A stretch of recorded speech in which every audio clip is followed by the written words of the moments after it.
मधोपुर एक छोटा सा गांव जहां लोग सादगी से रहते थे और खेती ही उनका मुख्य सहारा थी।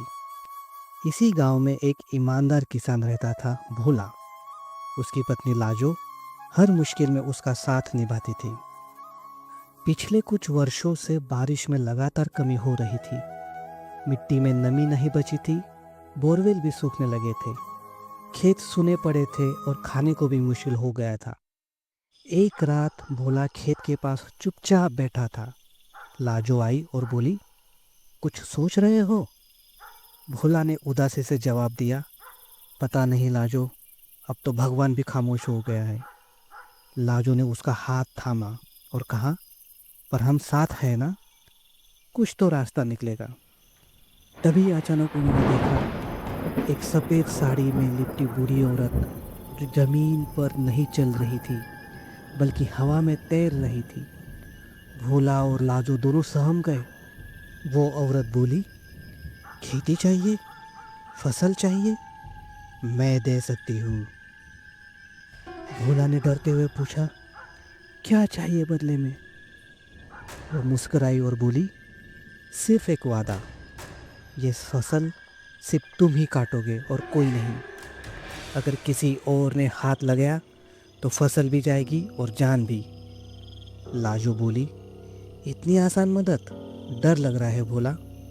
भोला ने धीरे से कहा, हमारे पास कोई और रास्ता नहीं है लाजो।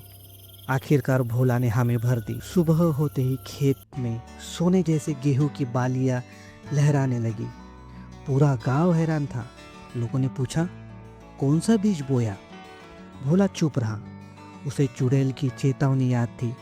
लाजो ने कहा, इसका राज किसी को मत बताना, वादा किया है, याद है ना? लेकिन एक दिन जब भोला और लाजो गांव गए थे, उनका लालची पड़ोसी शंकर खेत में घुस गया। जैसे ही उसने दरांती से फसल काटनी शुरू की, एक भयानक चीख गूंजी। आसमान काला हो गया और आंधी चलने लगी। गांव वाले दौड़कर पहुंचे। शंकर जमीन पर बेहोश पड़ा था। उसके दोनों हाथ काले और जल चुके थे। रात को लाजो ने डरते हुए पूछा, अब क्या होगा भोला? उसी रात फिर से वही चुड़ैल आई।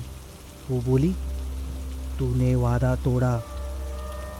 भोला गिड़गिड़ाया, मैं नहीं था, उसने बिना पूछे फसल काट ली। चुड़ैल बोली, फसल सिर्फ ईमानदारी से उगती है और ईमानदारी से ही बचती है। फिर उसने एक आखिरी मौका दिया, अब की बार किसी ने भी वचन तोड़ा तो मैं सब कुछ ले जाऊंगी, फसल भी और तेरी जिंदगी भी। उस दिन के बाद भोला और लाजो ने खेत के चारों ओर नीम और राख की बाड़ बनाई और हर रात पहरा देने लगे। भोला ने अपनी फसल किसी को नहीं दी, लेकिन गांव वालों को खुद की खेती सिखाई। अगले साल सबके खेतों में हरियाली लौट आई। कहते हैं, पीपल के पेड़ के नीचे आज भी उस चुड़ैल की परछाई दिखती है, चुपचाप खेत को देखती हुई। पर कोई भोला के खेत को छूने की हिम्मत नहीं करता, क्योंकि सब जानते हैं, जहाँ लालच होता है वहाँ चुड़ैल इंतजार करती है।